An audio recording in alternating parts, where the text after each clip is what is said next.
Olá, eu sou o professor William Gigo. Estamos aqui hoje com a nossa aula número 7 do nosso canal Química com Gigo. E hoje nós vamos falar sobre petróleo. E para poder falar sobre o assunto, nós precisamos aí nos lembrar de alguns conceitos de hidrocarbonetos, tá bom? Bom, sempre lembrando de não esquecer de, no final da nossa aula, você dar aí o nosso joinha, você curtir a nossa aula, isso ajuda bastante o nosso canal.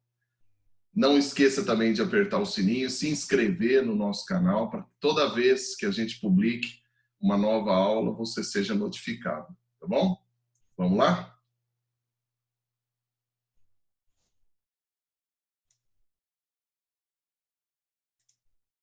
Muito bem.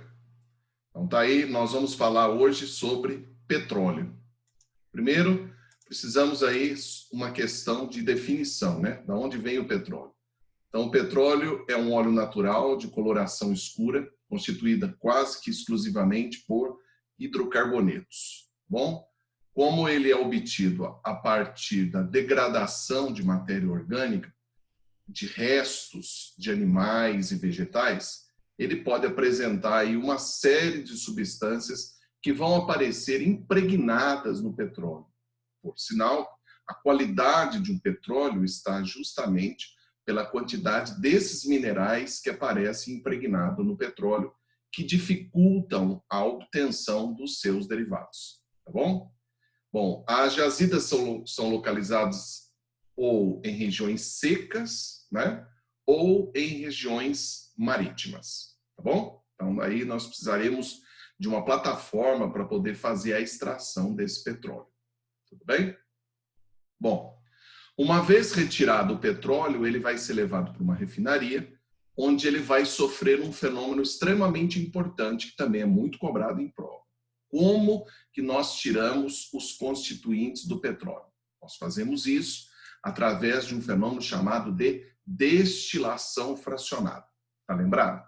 A destilação fracionada consiste no aquecimento da mistura e aí cada substância vai saindo num estado físico diferente. Tá bom?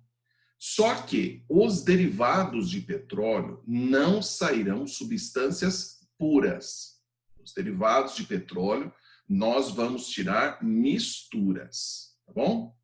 A grande aplicação dos derivados de petróleo sai na forma dos hidrocarbonetos do tipo alcanos. O que são alcanos? São hidrocarbonetos de cadeia aberta, não insaturados, isto é, saturados. Só apresentam ligações simples. E aí, dependendo do número de carbonos que ele apresenta, ele terá consequentemente, ele aparecerá, né, consequentemente, num estado físico diferente. Assim, de 1 a 4 carbonos, os alcanos saem na forma de gases. Duas misturas importantes. O gás natural, que é uma mistura de metano e etano. Cuidado, porque quando nós pegamos matéria orgânica e deixamos eles nos famosos biodigestores, eles produzem apenas metano. O derivado de petróleo, também chamado de gás natural, tem metano e etano, 1 e 2 carbonos na sua estrutura, tá bom? O que mais tiramos no estado gasoso do petróleo? Tiramos o famoso gás de cozinha, que é uma mistura de propano e butano, tá bom? Esses dois gases, gente, têm uma alta combustibilidade. Significa que eles entram no processo de combustão de maneira fácil e são densos. Então, quando eles vazam do botijão de cozinha, eles vão se acumular na região baixa. E aí, ionizando uma tomada, pode fechar um curto-circuito e eles explodem. Então, por esse motivo, para que as pessoas saibam que está vazando, misturam-se junto com o gás de cozinha enxofre. Por isso que tem aquele cheiro tão desagradável. Tá bom? Então, na verdade, ali você tem a presença de um outro composto para dar o cheiro, para que as pessoas possam saber que ele está vazando. Porque propano e butano não tem cheiro, tá? Que mais tiramos do petróleo? Tiramos substâncias no estado líquido de 5 a 17 carbonos. E aí nós vamos encontrar os principais derivados: gasolina, querosene, óleo diesel, óleo lubrificante, benzina, que não tem nada de benzenos, é uma mistura também de hidrocarbonetos, éter de petróleo, que também não tem nada de éter, são apenas solventes, tá bom? Muito utilizados. Você vê que daí do petróleo que nós tiramos, o principal deles que está aí é gasolina, né? Que é muito consumida. Tudo bem? Tiramos também substâncias no estado sólido, de 18 carbonos acima, tiramos derivados de petróleo, graxa para engrenagens, o que mais? Piche para asfalto, vaselina para sistemas de lubrificação, que não são solúveis em água por serem apolares, e parafina, numa grande aplicação para a fabricação de velas. Certo?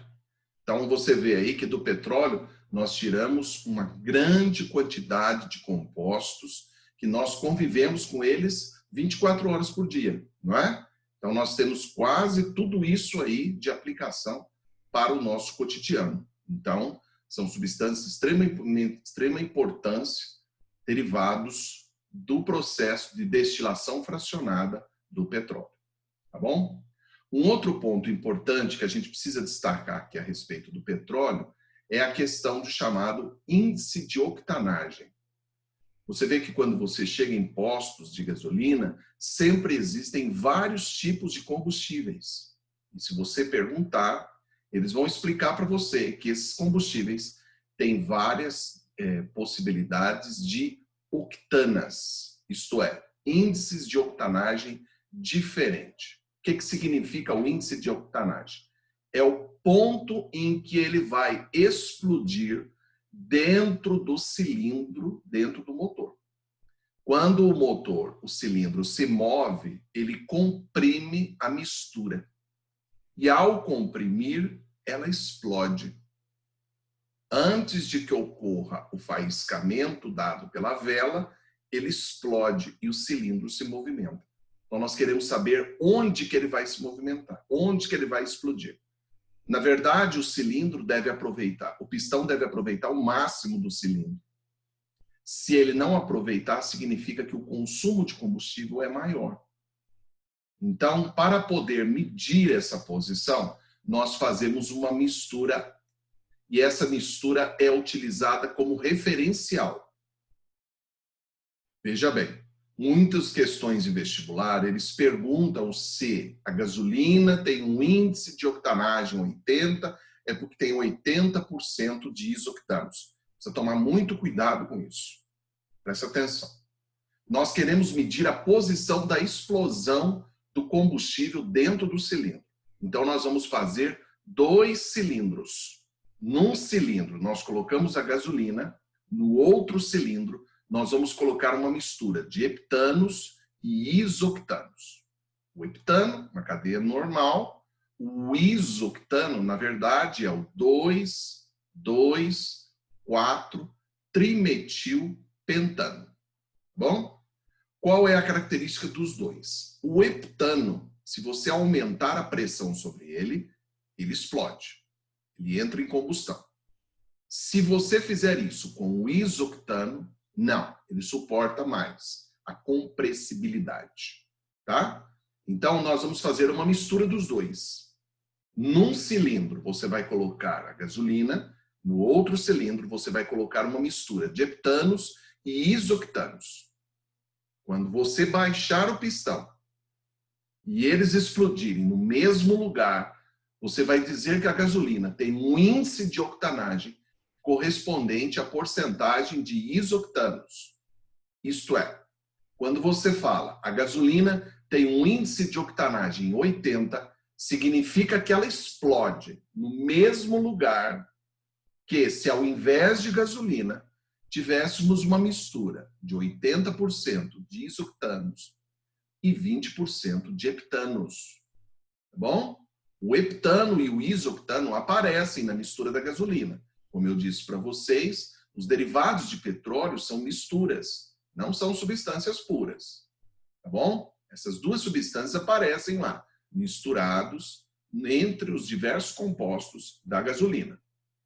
Então, quando ele coloca em prova gasolina do índice de octanagem 70, é porque ela tem 70% de isoctanos? Não, não é isso. Índice de octanagem 70 significa que o ponto de explosão do combustível é o mesmo que se ao invés de gasolina tivéssemos 70% de isoctanos e 30% de heptanos. É isso, tá bom? Então, na verdade, o índice de octanagem é um referencial. Qual seria o ideal? O índice de octanagem 100.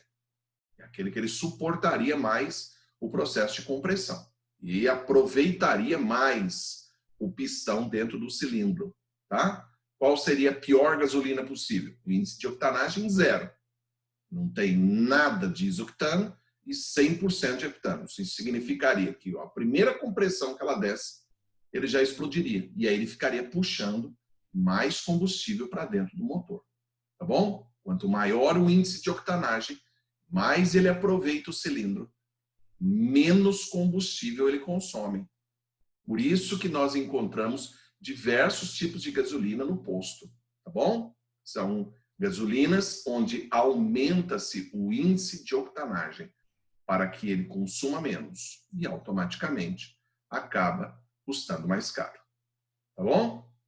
Pronto. Esses são os pontos mais importantes que nós temos a respeito de petróleo, tá? Esses seriam os pontos que nós deveríamos destacar na aula de hoje. Beleza? Bom, espero que vocês tenham gostado. Não se esqueçam de se inscrever no canal.